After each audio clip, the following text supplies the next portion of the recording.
Welcome to Samba Samba. Enjoy the video. You start by preparing the device. Make sure your Oneplus is charged above 50% and you've backed up crucial files. Once done, enable developer options and USB debugging if the wipe requires ADB. This gives you access if settings locks.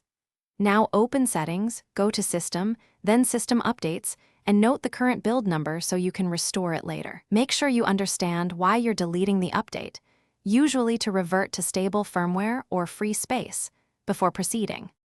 Once you're in, you'll remove the stored update packages. If comfortable, connect via ADB and enter a DB shell, then sudo root where needed. Otherwise, use the built-in file manager with storage permissions. Next, navigate to /cache or the update app folder at /data/data/com. Oneplus. Update and delete any files named update, zip, or similar. After removal, clear the system updates app cache and data from settings apps to prevent redownload. Make sure to confirm deletions. That ensures the update won't reinstall automatically.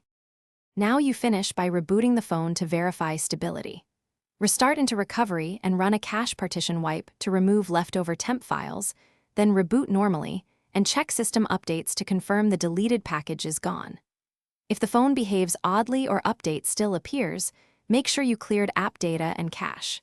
If that fails, re-download the correct OTA for a clean install or perform a factory reset after backing up. If you need help with ADB commands or recovery steps, stop and ask.